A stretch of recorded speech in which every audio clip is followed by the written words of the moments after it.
রাজধানীর পিলখানায় বিডিআর ম্যাসাকারের পরিকল্পনা আগে থেকেই জানতেন তৎকালীন প্রধানমন্ত্রী শেখ হাসিনা। এই হত্যাকাণ্ড সংঘটিত হয়েছিল ভারতীয় গোয়েন্দা সংস্থা রয়ের তত্ত্বাবধানে। হত্যাকাণ্ডের জন্য ভারতের প্রশিক্ষিত একটি কিলার গ্রুপকে ঢাকায় আনা হয়। এরা ভাড়া করা বিপথগামী বিডিআর সদস্যদের সঙ্গে মিলে ৫৭ সেনা কর্মকর্তা সহ ৭৪ জনকে নির্মমভাবে হত্যা করেছে। কিলিং এর আগের দিনের মিটিংয়ে তাপস নিজে অনুমতি দিয়েছে ডিডিজি এদের হত্যা করার। যদি এক্সটেন্ড আগের দিন একটা কসাইকে টাকা দেওয়া হয়েছিল যে হত্যা করার পরে এই মাংসগুলো টুকরা টুকরা করে নিশ্চিহ্ন করে যেন ভ্যানিশ করে দেওয়া হয়। পিলখানার হত্যাকাণ্ডের বিচার কেউ থামায় রাখতে পারবে না। হত্যার ষড়যন্ত্রের সঙ্গে মেজর জেনারেল অব তারেক সিদ্দিক, আওয়ামী লীগ নেতা শেখ সেলিম, শেখ ফজলে নূর তাপস, জাহাঙ্গীর কবির নানক, মির্জা আজম এবং সেনাবাহিনী ও পুলিশের কিছু কর্মকর্তা জড়িত ছিলেন। রাজধানী পিলখানার সদর দপ্তরে ২০০৯ সালের ২৫-২৬ ফেব্রুয়ারি ঘটেছিল দেশের ইতিহাসে নৃশংসতম এই বিডিআর হত্যাকাণ্ড। আমার দেশ অনুসন্ধানে এ সম্পর্কে বেরিয়ে এসেছে এসব তথ্য। অনুসন্ধানে জানা যায়, ভারতীয় কিলার গ্রুপের একটি অংশকে খেলোয়াড় বেশে বিডিআরের একটি পিকআপে করে এবং আরেকটি অংশকে রোগী সাজিয়ে নম্বরবিহীন অ্যাম্বুলেন্সে করে পিলখানায় ঢোকানো হয়। রাতে অ্যাম্বুলেন্সে করে তারা পিলখানা ত্যাগও করে। সংশ্লিষ্ট সূত্রের ধারণা, ভারতীয় কিলার গ্রুপটিকে ২৫ ফেব্রুয়ারি রাতে বিমানের দুবাইগামী ফ্লাইটে তুলে দেওয়া হয়। এজন্য ফ্লাইটটি ২ ঘন্টা বিলম্বে ছাড়ে। আরও জানা গেছে, ভারতীয় গোয়েন্দা সংস্থার রয়ের লোকজন ও কিলার গ্রুপের সদস্যরা ফার্মগেটে অবস্থিত তৎকালীন স্বরাষ্ট্রমন্ত্রী সাহারা খাতুনের হোটেল ইম্পেরিয়াল ব্যবহার করেছে। নাম পরিচয় গোপন রেখে ইম্পেরিয়াল হোটেলে তারা অবস্থান নিয়েছিলেন। পিলখানায় সংঘটিত ঘটনা বিডিআর বিদ্রোহ হিসেবে চালানো হলেও এটি ছিল একটি পরিকল্পিত হত্যাকাণ্ড। সেনাপ্রধান হিসেবে বিডিআর হত্যা মোকাবেলা তথা সেনা কর্মকর্তাদের বাঁচাতে ব্যর্থ হয়েছেন জেনারেল মইনু আহমেদ। হত্যাকাণ্ডের দায় তিনি এড়াতে পারেন না। অনুসন্ধানে আরও জানা যায়, বিডিআর হত্যাকাণ্ডের পিলখানার সিসিটিভি ফুটেজ সহ গুরুত্বপূর্ণ আলামত ধ্বংস করে দেন ঘটনার পরপর দায়িত্ব পাওয়া BDR DG lieutenant general Moinul Islam. BDR হত্যাকাণ্ডে সেনাবাহিনীর তদন্ত কমিটি ও জাতীয় তদন্ত কমিটির তদন্ত অসম্পূর্ণ রাখা হয়।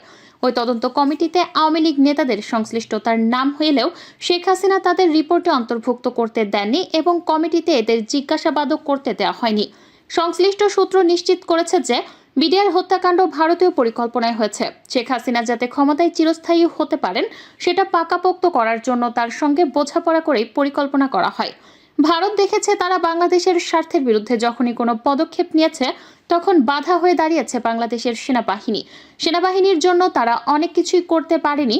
বিডিআর এ সেনাবাহিনীর অফিসাররা কমান্ডে থাকায় সেখানে ভারতীয় বিএসএফ এর ভূমিকা ম্লান ছিল। তাই তাদের সুদূর প্রসারী পরিকল্পনা ছিল তারা শেখ হাসিনাকে ক্ষমতায় এনে এমন শক্তিশালী করবে যাতে সবকিছু তার হাতের মুঠোয় থাকে। সেনাবাহিনী যাতে দুর্বল হয়ে যায়, বিডিআর নামে যাতে শক্তিশালী বাহিনী না থাকে, এ লক্ষ্যে বিডিআর হত্যাকাণ্ড ঘটানো হয়। এর আগে নীল নকশা অনুযায়ী বিডিআর সদস্যদের হাত করা হয়। তারা যাতে সেনা অফিসারদের বিরুদ্ধে বিদ্রোহ করে সেজন্য তথাকথিত ডাল ভাত কর্মসূচি ও দুর্নীতির বিষয় নিয়ে প্রেক্ষাপট তৈরি করা হয়। চৌকস সেনা অফিসারদের হত্যার জন্য বিডিআরে বদলি করে এনে এক জায়গায় তাদের জড়ো করা হয়। এরপর তাদের হত্যা করা হয়। পদোয়া এবং রৌমারীর যুদ্ধে বিএসএফ হত্যার পর থেকেই বিডিআর ধ্বংসে নিয়োজিত হয় ভারতীয় গোয়েন্দা সংস্থার রৌমারীর ঘটনার নেতৃত্ব দেন রংপুরের তৎকালীন সেক্টর কমান্ডার, পরবর্তী সময় BDR DG major general Shakil Ahmed. এরই ফল ২০০৯ সালের ২৫-২৬ ফেব্রুয়ারি তাকে সহ ৫৭ সেনা কর্মকর্তা হত্যা। সাহারা খাতুনের হোটেলে কিলার গ্রুপ। সূত্রে জানা গেছে, ফার্মগেটে অবস্থিত সাহারা খাতুনের হোটেল ইম্পেরিয়ালে এনে তোলা হয় ভারতীয় প্রশিক্ষিত একটি সন্ত্রাসী খুনি চক্রকে। ওই হোটেলে রয়ের লোকজন অবস্থান নেয়। ঘটনার দিন সকালে বিডিআর দরবার হলের সামনে একটি পিকআপ আসে খেলোয়াড়দের নিয়ে। বিডিআরের পিকআপে খেলোয়াড় বেশে ছিল কিলার বাহিনীর অনেক সদস্য। নম্বরবিহীন অ্যাম্বুলেন্সে করেও আরেকটি গ্রুপকে পিলখানায় ঢোকানো হয়। এরা আগে থেকে ভাড়া করা বিপথগামী বিডিআরদের সঙ্গে মিলে হত্যাকাণ্ড চালায়। বিডিআর মহাপরিচালক মেজর জেনারেল শাকিলের মৃত্যু এরা নিশ্চিত করেছেন। দরবার হলের দক্ষিণ গেটে বিপথগামীদের সঙ্গে কিলার গ্রুপটি ছিল এবং এরা সকাল 10টা সাড়ে 10টার মধ্যে ডিজি সহ 15 থেকে 18 জনকে হত্যা করে। 25 ফেব্রুয়ারি রাতে পিলখানার বিদ্যুৎ সংযোগ বিচ্ছিন্ন করে আরেক দফা হত্যাকাণ্ড চালানো হয়। বাইরের কিলার গ্রুপটি রাতে 4টি নম্বরবিহীন অ্যাম্বুলেন্সে করে পিলখানা ত্যাগ করে। ধারণা করা হয় বিমানের দুবাই ফ্লাইটে এদের তুলে দেওয়া হয়েছে। ভারতীয় চ্যানেল কিভাবে বিডিআর ডিজি হত্যার খবর আগেই দিল? বিডিআর ঘটনায় হতাহতের খবর তখনও জানাজানি হয়নি। এ অবস্থায় দুপুরে ভারতের এনডিটিভি সহ দুটি চ্যানেলে খবর প্রচার করে যে বাংলাদেশে বিডিআর দপ্তরে বিদ্রোহে বিডিআর প্রধান মেজর জেনারেল শাকিল এবং সেক্টর কমান্ডার কর্নেল মুজিবকে হত্যা করা হয়েছে।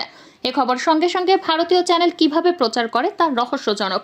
এ খবর যখন প্রচারিত হয় তখন প্রধানমন্ত্রী যমুনায় নিয়ে যান ডিএডি তৌহিদের নেতৃত্বে 14 জন কিলারকে।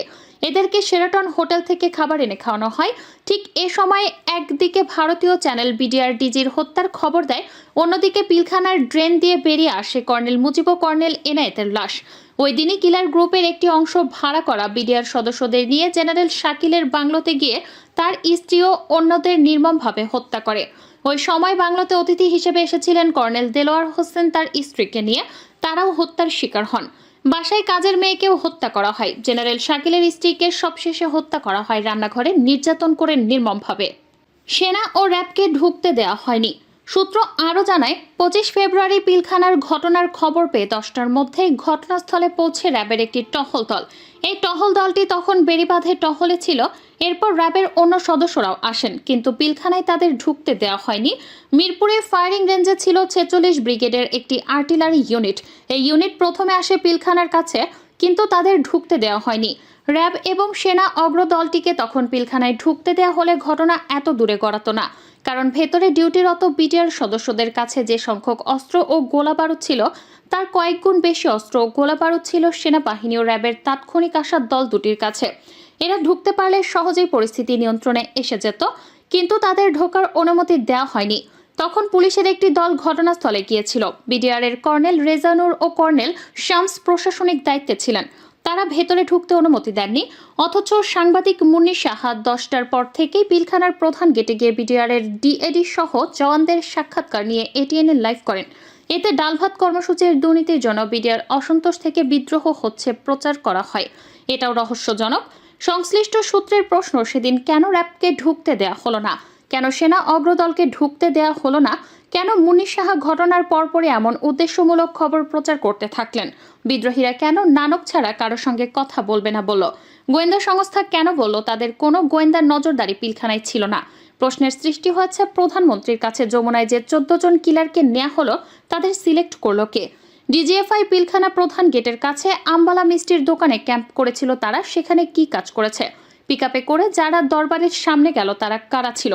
পিলখানা ঘটনায় গোয়েন্দা ব্যর্থতা ছিল রহস্যজনক। বিডিআর প্যারেডের আগে থেকেই কিছু ঘটনা ঘটছে।